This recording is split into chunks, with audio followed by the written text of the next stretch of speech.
प्रभु से जब भी आप कुछ मांगने जाते हैं तो आपको वो नहीं मिलता जो आपको चाहिए होता है।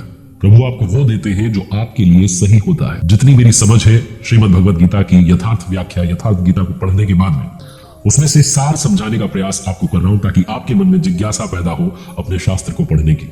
श्रीमद् भगवद गीता के दूसरे अध्याय से क्या सीखा जा सकता है, आज इस वीडियो में सेकंड चैप्टर की बात होगी।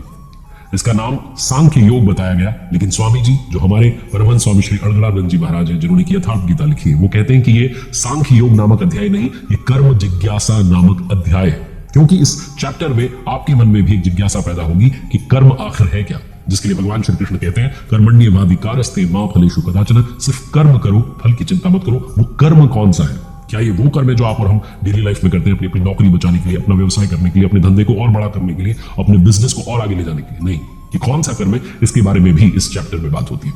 इस अध्याय की शुरुआत होती है जब धनुर्धर अर्जुन शोक कर रहे होते हैं, कह रहे होते हैं कि अगर मैं युद्ध करूंगा तो मुझे दुख प्राप्त होगा, अपनों को मारकर के कैसे सुख प्राप्त हो सकता है। वाकई में अगर आप समझें तो अर्जुन को कौरवों को मारने में आपत्ति नहीं थी। उनको जो अपनी आंखों के सामने वो बुजुर्ग दिख रहे थे, जिसमें पितामह भीष्म थे, वो बुजुर्ग जिसमें आचार्य द्रोण थे, आचार्य कृपाचार्य थे, उनको मारने में अर्जुन को लग रहा था कि ये बड़ा मुश्किल होने वाला है। तो बुजुर्गों को कैसे मारा जा सकता है, कैसे इस युद्ध में आगे जाया जा सकता है, बहुत सारी रूढ़ियां जो थी उनका सहारा अर्जुन ने लेना शुरू किया। क्या अर्जुन घबरा चुके थे? बिल्कुल घबरा चुके थे। अब अर्जुन को जरूरत थी मोटिवेशन की, सच्चाई को जानने की। हालांकि उन्होंने बहुत सारे सिद्धांत बताए, बहुत सारी रूढ़ियां जो थी वो सामने लेकर आए, लेकिन अभी तक भगवान श्री कृष्ण ने कुछ कहा नहीं। वो इसी दूसरे अध्याय में अर्जुन की उन तमाम रूढ़ियों को मिटाने की कोशिश करते हैं, अर्जुन को बताने की कोशिश करते हैं कि सत्य क्या है और मिथ्या क्या है। वो क्या है जो हमेशा शाश्वत रहने वाला है, जो आज में है वो कई बार मिथ्या होता है, क्योंकि वो कल नहीं था और ना ही आने वाले कल में होगा। जो वर्तमान है वो सिर्फ मिथ्या है, क्योंकि ना तो वो पास्ट है ना वो फ्यूचर में रहने वाला है, वो मिट जाने वाला है, वो समय के साथ चला जाने वाला है। लेकिन कोई है जो शाश्वत रहने वाला है। वो क्या है, वो भगवान श्री कृष्ण इस अध्याय में बताते हैं। और अर्जुन जो है, जब उन्हें समझ में आता है कि मैं बहुत सारी रूढ़ियों में घिर गया हूं, मेरे सामने जीवन की सबसे बड़ी चुनौती आ गई है, तो अर्जुन जो है वो भगवान श्री कृष्ण से कहते हैं शिष्यस्ते अहम शाधि माम त्वाम प्रपन्नम। जीवन में जब आप तमाम चुनौतियों में घिर जाते हैं, तब आपको समझ में आता है कि जीवन का वास्तविक अर्थ समझने के लिए मुझे किसी योग्य सद्गुरु की आवश्यकता है, किसी आध्यात्मिक गुरु की आवश्यकता है। और अर्जुन के सामने तो साक्षात भगवान स्वयं खड़े थे, इसलिए कह देते हैं अर्जुन शिष्यस्ते अहम शाधि माम त्वाम प्रपन्नम। आइए आगे बढ़ते हैं और इस अध्याय को विस्तार में समझते हैं। जब धनुर्धर अर्जुन एक के बाद एक रूढ़ियां गिनाने लगे, कहने लगे कि बहुत सारा नुकसान होने वाला है, सिर्फ मैं ही नहीं आप भी पाप करने के लिए उद्यत हुए हैं, तो भगवान श्री कृष्ण ने अर्जुन से कहा, श्री भगवान उवाच न त्वेवाहम जातु नासम न त्वम देवी जनाधिपा न चैव न भविष्यामः सर्वे वयमतः परम। न तो ऐसा है कि मैं यानी कि सद्गुरु भगवान किसी काल में नहीं थे, और ना ऐसा है कि तू यानी कि अनुरागी अधिकारी यानी कि अर्जुन किसी और काल में नहीं होंगे, और ना ऐसा है कि जनाधिपा यानी कि जो अहंकार जनों में पाया जाता है, जो कहीं राजसी प्रवृत्ति के लोगों में आ जाता है कि मैं सबसे बेहतर हूं, ये किसी काल में नहीं पाया जाएगा। ये हमेशा रहने वाला है। वो कहते हैं कि सदगुरु जो है, महापुरुष जो है, वो हर काल में विद्यमान होते हैं, कई बार लोग उन्हें पहचान नहीं पाते हैं। और अनुरागी जो है, जो भक्त है, वो भी सदैव विद्यमान रहता है। इस बात को और आगे समझाते हुए श्री भगवान उवाच कहते हैं भगवान श्री कृष्ण, देहिनो अस्मिन यथा देहे कौमारम यौवनम जरा तथा देहांतर प्राप्तिर धीरस तत्र न मुह्याति। जैसे जीवात्मा की ये जो देह है, जो शरीर है, इसमें हम बच्चे होते हैं, फिर बड़े होते हैं, फिर वृद्ध अवस्था आती है, वैसे ही ये जो आत्मा है अलग अलग शरीरों की प्राप्ति करती चली जाती है। कभी आप बालक थे, फिर धीरे धीरे युवा हुए, फिर आप मर गए। लेकिन क्या आप मर गए? आपका शरीर मर गया, आत्मा वही रही। उस पर नए शरीर की कोई भी लेश मात्र भी दरार नहीं आती। वो जो आत्मा है, वो जो पुरुष है, वो एक ही है। यही समझाने की कोशिश भगवान श्री कृष्ण करते हैं, और ये कहते हैं कि ये जो कलेवरों का परिवर्तन है, जो बॉडी का चेंज है, इस बॉडी से उस बॉडी में, ये चलता रहेगा जब तक इस चेंज से आगे की वस्तु नहीं मिल जाती। और आगे बढ़ने से पहले आपको बता दूं कि सिर्फ उन्हीं श्लोकों के अर्थ समझाने की कोशिश कर रहा हूं विस्तार में, जिनमें इस चैप्टर का सार छुपा हुआ है। अगर आप घर बैठे डिटेल में पढ़ना चाहते हैं तो स्वामी जी की यथार्थ गीता, आप यथार्थगीता.com ये वेबसाइट है, इसका लिंक आपको डिस्क्रिप्शन कमेंट बॉक्स में मिलेगा, मंगवा सकते हैं। किसी भी भाषा में आप घर बैठ करके पढ़ सकते हैं। अब आगे बढ़ते हैं। भगवान श्री कृष्ण थोड़ा और समझाने की कोशिश करते हैं अपने सखा, अपने मित्र, अपने शिष्य अर्जुन को। भगवान श्री कृष्ण कहते हैं, श्री भगवान उवाच मात्रा स्पर्शास्तु कौन्तेय शीतोष्ण सुखदुग्धा आगमा पाइनो नित्याग स्थांस्ति तिक्षस्व भारत। वो कहते हैं कि अर्जुन, सुख दुख सर्दी और गर्मी को देने वाले जो इंद्रियों के विषयों के संयोग हैं, ये क्षण भंगुर है, तो इनका त्याग कर। अर्जुन जो था वो इन सब को लेकर के, जो इंद्रियों के विषयों के सुख है, इनको स्मरण करके ही विकल हो रहा था कि सब छूट जाएगा। तो भगवान श्री कृष्ण समझाते हैं कि क्षणिक हैं, झूठे हैं, नाशवान हैं, ये हमेशा नहीं रहने वाले। ना तो विषयों का संयोग हमेशा रहेगा, ना इंद्रियों में क्षमता रहेगी इन विषयों का सुख भोगने की। ये सब टेम्पररी है, ये समझाने की भगवान श्री कृष्ण कोशिश करते हैं, बताते हैं। लेकिन आप इस श्लोक में समझिए कि जो कुरुक्षेत्र जहां कहा जाता है कि बहुत कम समय में युद्ध हो गया, क्या वहां इतने सारे मौसम आ गए कि अर्जुन को ये सब सहना पड़ रहा है? भगवान कह रहे हैं कि तू इसको सहन कर, सर्दी को, गर्मी को। असल मायने में ये जो युद्ध है, ये गीतोक्त युद्ध जो है, ये बाहरी युद्ध नहीं है। ये आपके अंदर हृदय में जो विकार है, जो अच्छाई में बुराई में लड़ाई चल रही है, ये युद्ध उसका है। जैसा कि मैंने पहले चैप्टर में बताया था कि अर्जुन जो है वो अनुरागी का प्रतीक है, वो भक्त का प्रतीक है, जो भगवान के दर्शन पाने के लिए विकल है, उसका प्रतीक है। जब आप प्रभु को पाने के लिए निकल पड़ते हैं, दर्शन करने के लिए निकल पड़ते हैं, तो बहुत सारे विकार आते हैं, बहुत सारे योद्धा आते हैं। वो विकार, वो जो बुराइयां हैं, वो सामने आती हैं और फिर आपको अर्जुन बनकर के उनका वध करना होता है, उन्हें मिटाना होता है और अच्छाई की तरफ जाना होता है। आगे भगवान श्री कृष्ण कहते हैं कि अर्जुन, दुख सुख को समान समझने वाले, जिस पुरुष को इंद्रियों और विषयों के संयोग डिस्टर्ब नहीं कर पाते, वो अमृत तत्व की प्राप्ति करता है। अब ये जो अमृत है, एक नई चीज आ गई। अभी तक अर्जुन को लग रहा था कि युद्ध का अगर रिजल्ट आएगा तो या तो स्वर्ग मिलेगा, या धरती मिल जाएगी, या मर जाएंगे। लेकिन भगवान श्री कृष्ण कहते नहीं, न स्वर्ग मिलेगा, न पृथ्वी मिलेगी, बल्कि अमृत मिलेगा। सच क्या है, झूठ क्या है, सत्य क्या है, असत क्या है, इसी को समझाते हुए भगवान श्री कृष्ण ने दूसरे अध्याय में कहा, श्री भगवान उवाच अंतवंत इमे देहा नित्यस्योक्ता शरीरिणः अनाशिनो अप्रमेयस्य तस्माद्युध्यस्व भारत। अविनाशी अप्रमेय नित्य स्वरूप आत्मा के जितने सारे शरीर हैं, सब नाशवान हैं, इसलिए अर्जुन तो युद्ध कर। आत्मा विनाशी है, जिसका तीनों काल में, फ्यूचर, पास्ट, प्रेजेंट, कोई नाश नहीं कर सकता। ये सच है, ये सत्य है। शरीर जो है, ये आज है, कल नहीं है, और कल नहीं था। ये असत है, ये सिर्फ एक मिथ्या है, भ्रम है, जिसका तीनों कालों में अस्तित्व नहीं है। ये नष्ट हो जाएगा, गायब हो जाएगा। आगे कहते हैं, न जायते मृते वा कदाचि नायम भूत्वा भविता वा न भूयः अजो नित्यः शाश्वतो अयम पुराणो न हन्यते हन्यमाने शरीरे। आत्मा जो है, ये किसी भी काल में न तो जन्मता है, न मरता है, सिर्फ वस्त्र बदलता रहता है, क्योंकि आत्मा होकर के कुछ और होने वाला नहीं है। यह जन्मा है, नित्य है, शाश्वत है, पुरातन है। शरीर के नाश होने पर भी इसका नाश नहीं होता। आप और हम आत्मा के उपासक हैं। इस दुनिया में आप और हम अगर आत्मिक पथ पर चल पड़े हैं, तो हम सनातनी बन चुके हैं, क्योंकि ये शाश्वत रहने वाली है। इस दुनिया में जो कोई भी, जिस किसी भी धर्म में है, अगर एक आत्मा का उपासक है, तो वो सनातन का उपासक है, वो आत्मा का उपासक है। इसी को आगे समझाते हुए भगवान श्री कृष्ण कहते हैं, वासांसी जीर्णानि यथा विहाय नवानि गृह्णाति नरो प्राणी तथा शरीराणि विहाय जीर्णा निन्यानि संयाति नवानि देहि। जीर्णानि वासांसी, जीर्ण शीर्ण पुराने कपड़ों को त्याग करके, जैसे हम नए कपड़े पहन लेते हैं, ठीक वैसे ही जो जीवात्माएं, जो आत्मा है, ये शरीरों को त्याग करके दूसरे नए शरीर को धारण कर लेती है। आप कहेंगे जीर्ण यानी कि खराब होने पर अगर नया शरीर धारण करना है तो बच्चे क्यों मर जाते हैं? वो तो आते से ही मर जाते हैं, कई बार एक दिन में बच्चा मर जाता है। ये जो वस्त्र, इसको तो और डेवलप होना चाहिए था, ये खराब होता, जीर्ण होता, फटने लगता, तब शायद मृत्यु होनी चाहिए थी, ऐसा लोग सोचेंगे।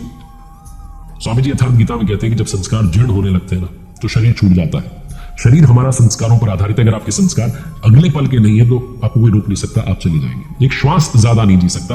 ये जो पुरुष है, ये जैसा निश्चय वाला होता है, वैसा यहां से मरकर जाने पर होता है। अपने संकल्प से जो शरीरों में पुरुष उत्पन्न होते हैं, अपने संकल्प से बनाए हुए जो संस्कार है, उनसे आप आगे बढ़ते हैं। आप जिस तरीके के कर्म करते जा रहे हैं, उसी तरीके के संस्कार बनाते जा रहे हैं। आगे भगवान श्री कृष्ण कहते हैं, नैनम छन्दन्ति शस्त्राणि नैनम दहति पावकः नचैनम क्लेदन्ति पापो न शोषयति मारुतः।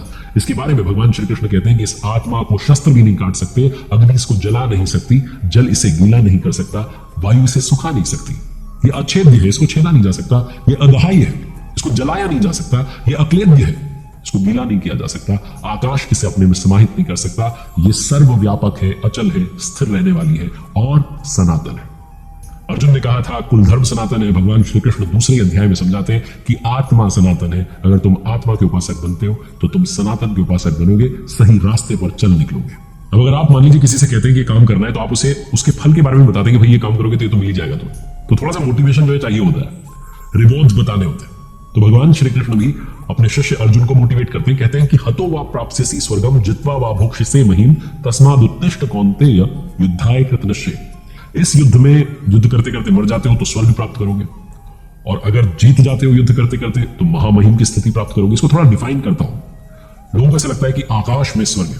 लोग ये मानते हैं कि आकाश में कहीं स्वर्ग है, वहां हमें जगह मिल जाएगी। नहीं, हमारे स्वामी जी यथार्थ गीता को कहते हैं कि स्वर्ग में विचरने की क्षमता रहेगी। स्वर्ग जो है उसका मतलब है कि आप स्वर्ग में विचरण करने की क्षमता प्राप्त कर लोगे। ध्यान में जब बैठो तो ध्यान लगा पाओ, ये क्षमता, ये कैपेबिलिटी आपकी आ जाएगी। ये भगवान श्री कृष्ण अर्जुन से कह रहे हैं कि तुम स्वर्ग प्राप्त करोगे अगर इन विकारों के साथ युद्ध लड़ रहे हो, काम, क्रोध, लोभ, मोह के साथ में। अगर इस युद्ध में तुम हार जाते हो तो इतना तो है कि तुम इस सही रास्ते पर चलकर उतनी ताकत पालोगे कि स्वर्ग में विचरण कर पाओगे। और अगर मान लो जीत जाते हो तो महामहिम, महान ब्रह्म की जो उपाधि है, वो जो स्थिति है जिसे मोक्ष कहते हैं, वो प्राप्त कर लोगे। और आगे बढ़ते हैं। और दो तरह की जो बुद्धि है, जो दो तरह का योग है, जिसके बारे में श्रीमद् भगवद गीता में कहा गया, उसके बारे में बात करते हैं।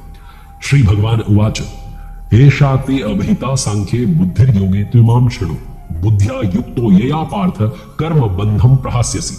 वो कहते हैं कि ये जो बुद्धि, जो अभी मैंने कहा आपको कि स्वर्ग प्राप्त कर लोगे और महामहिम की स्थिति, जीतने पर हारने पर स्वर्ग, ये ज्ञान योग मैंने आपको कहा। कौन सी बुद्धि थी? कि यही कि युद्ध करना है, युद्ध यानी कि कर्म करना है, कर्म यानी कि ध्यान करना है। ये सब आगे डिफाइन होगा। और ज्ञान योग में सिर्फ इतना है कि अपनी स्थिति को आप उसका आंकलन कर ले, एनालाइज कर ले कि अभी यहां पर खड़ा हूं, यहां पहुंचना है, यहां से यहां की दूरी तय करनी है, लाभ हानि इसमें है, ये सब आप डिफाइन कर ले। ये जो है ये ज्ञान योग होता है। लेकिन अब दूसरे योग की बात करते हैं। भगवान श्री कृष्ण कहते हैं कि अब तुझे निष्काम कर्म योग के बारे में बताता हूं। नेहा भी क्रमनाशो अस्ति प्रत्यवायो न विद्यते स्वल्पमप्यस्य धर्मस्य त्रायते महतो भयात्। निष्काम जो कर्म है, निष्काम कर्म योग, जिसमें सिर्फ कर्म करना है, फल की चिंता नहीं करनी है, उसमें बीज का नाश नहीं होता। आप सिर्फ चल दे तो प्रकृति में कोई क्षमता नहीं, ऐसा कोई अस्त्र नहीं जो सत्य को मिटा दे। कुछ समय के लिए पर्दा डल सकता है, लेकिन वो पर्दा फिर से हट जाएगा। आप अगर एक बार सही रास्ते पर आ गए तो आप अनेक जन्म संसिद्ध स्ततो याति पराम गति। 6ठे अध्याय में भगवान श्री कृष्ण कहते हैं कि कर्म अगर एक बार उसका बीज अगर डल गया तो बहुत सारे जन्मों के बाद में वहां जाकर के खड़ा कर देता है, जिसे परम धाम कहते हैं, जिसे मोक्ष कहते हैं। बहुत सारे लोगों को लगता है कि ज्ञान योग में तो अहम ब्रह्मास्मि, बस यही मान लेना है। ऐसा नहीं है। ये दोनों जो योग है, दोनों में ही आपको कर्म करना है, दोनों में ही आपको युद्ध लड़ना है, दोनों में ही आपको ध्यान करना है। और अब मैं आपको वो श्लोक बताता हूं जिसके बारे में बहुत लोगों ने बात की है। अलग अलग जगहों पर इसे कोट किया जाता है, लेकिन यथार्थ इसका मतलब क्या है, इसकी व्याख्या क्या है।